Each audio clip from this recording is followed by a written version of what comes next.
While I thoroughly enjoyed the first season of Daredevil Born Again, it was noticeable that the format and approach to the season narrative were changed halfway through production. With some uneven moments, the soft reboot of the 3-season Netflix series, Daredevil Born Again reintroduced Charlie Cox as Matt Murdock and Vincent D'Onofrio as Wilson Fisk, as both hero and villain forged new paths as their alter egos, Daredevil and Kingpin. The first season ended with Mayor Wilson Fisk declaring martial law in New York City, sending Matt Murdock and his friends underground to resist the anti-vigilante task force, to save their beloved city. Picking up a short time after the first season, the sophomore run of Daredevil Born Again opens with a brutally violent action sequence and does not let up for any of its 8 episodes. Embracing the brutal duality of the main characters, Daredevil Born Again is easily the best season of any Marvel Cinematic Universe series to date and finally combines all of the best elements of the original Netflix series with the broader world of the MCU. And it manages to do so without overt connections to the MCU or other superheroes, with a few notable exceptions. With New York City plunged into a military state by Wilson Fisk, Matt Murdock and Karen Page, played by Deborah Ann Wall, have been forced to operate underground to combat the arrests and imprisonments by the AVTF. With Frank Castle, played by John Bernthal, on the run after his escape at the end of Season 1, Matt and Karen must do whatever they can without being captured by Fisk. When a cargo ship is partially sunk in the city's harbor, Fisk and Murdock go head-to-head in a chess game that brings in many new players, including Mr. Charles, played by Matthew Lillard, an operative with powerful government connections, and Governor Marge McCaffrey, played by Lily Taylor, who does not abide by Fisk's tactics. As Fisk's plans continue to evolve, the stakes grow more challenging as Matt must figure out how to take down the mayor while staying ahead of Bullseye, played by Wilson Bethel, who has his own bone to pick with Daredevil, Fisk, and Fisk's wife Vanessa, played by Isla Zur. Right away, the consistency of this season is felt with a physically intense action sequence within the first minutes of the premiere, including a pretty gnarly arm break that announces that Season 2 is not messing around. The parallels between the anti-vigilante task force and ICE will be obvious to anyone who has watched the news over the last year, with some connections to the January 6 events at the United States Capitol building also factoring into the narrative.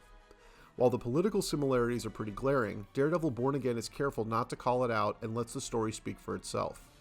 Wilson Fisk remains a domineering presence, with Vincent D'Onofrio cementing that no actor could portray this character as well as he can. Equally good is Charlie Cox, who is much less brooding this season, playing a reluctant superhero who here embraces the symbol of Daredevil as a beacon for the oppressed in his city. With the slight time jump, these episodes also show the supporting players in a new light. While Sheila Rivera, played by Sabrina Guevara, and Sherry, played by Clark Johnson, have some stuff to do this season, we get a lot of time with Daniel Blake, played by Michael Gandolfini, and Bibi Urich, played by Janaea Walton, whose relationship is a key element to the balance between City Hall and the burgeoning rebellion brewing in New York. Buck Cashman, played by Artie Fruchon, gets some solid moments with both Blake and Dr. Heather Glenn, played by Margarita Lavivia. Glenn, still dealing with the trauma of her encounter with Muse in Season 1, has a hell of a time this season. While many were hoping to see Frank Castle return, John Bernthal was busy filming the Marvel Spotlight special for The Punisher, and he does not appear in this season. This means Kristen Ritter makes her long-awaited return as Jessica Jones in his place. I won't get into the details of how the private investigator factors into the plot, but rest assured, it is more than just a cameo. This may have you wondering if any other defenders show up to aid Matt Murdock in his battle with Wilson Fisk. To that, I will just say you need to watch and see for yourself. The return of Eldon Henson as Foggy Nelson also likely had fans wondering if everyone's favorite avocado at law is actually dead or not. I won't spoil this for you either, but I will say that Henson's appearance is not supernatural in any way. Tony Dalton gets a little more screen time as Jack Dukens, aka Swordsman, as does Camila Rodriguez as Angela Del Toro, who dons her late uncle's medallion that gave him the abilities of White Tiger. The entire cast is solid this season, with some characters getting a lot more to do than others, but the highlights have to be Kristen Ritter's return as Jessica Jones and Wilson Bethel becoming Bullseye in more than just name. The most underwhelming is Matthew Lillard's Mr. Charles, and you'll see why when you check out the season. The first season of Daredevil Born Again debuted with 2 episodes, but Marvel and Disney's confidence in this new season means 1 chapter a week for the next 2 months. Having binge-watched this season, I don't know how audiences will be able to wait patiently from week to week when I couldn't wait to find out what would come next. Showrunner Dario Scardapane, who took over from original showrunners Matt Corman and Chris Ord, scripted 3 episodes this season, with Moon Knight directors Aaron Moorhead and Justin Benson directing the first 2 chapters.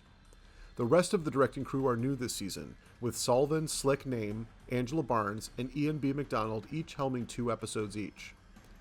Visually, this season looks in line with Season 1, but the action and energy are much more intense. The violence far exceeds that of the first season, as does the profanity, making this season easily the most brutal and bloody entry in the Marvel Cinematic Universe. There are multiple moments in every episode that had me audibly gasp or draw back, and it truly drives home the grittiest side of Daredevil from the pages of his comic book legacy. Daredevil Born Again nicely continues the story set up in the first season while closing the narrative in a satisfying way. There are definitely threads left over for where the series will head in the already announced third season, which is set to draw on another iconic arc from the comic books. Better than the first season and on par with the Netflix series' strongest elements, Daredevil Born Again is easily one of the most enjoyable, mature superhero series ever, earning a spot right alongside the Penguin. Embracing what makes Daredevil one of the most underrated Marvel Comics characters and turning it into thrilling television, Born Again's second season blends timely social commentary, top-notch action, and memorable characters into a fantastic run of television. I cannot wait to see where this series goes next, and if the surprise is revealed this season, portends some big news coming soon from the MCU. That's why I'm giving it a 9 out of 10. Thanks for watching JoBlo videos. If you like this content, make sure to like this video and click on the bell to receive notifications for our latest videos. Thank you for clicking on our video, everybody. If you like what you saw here, please make sure you like the video and subscribe and share with your friends who like this sort of content. JoBlo was created by movie fans for movie fans, and we appreciate your support.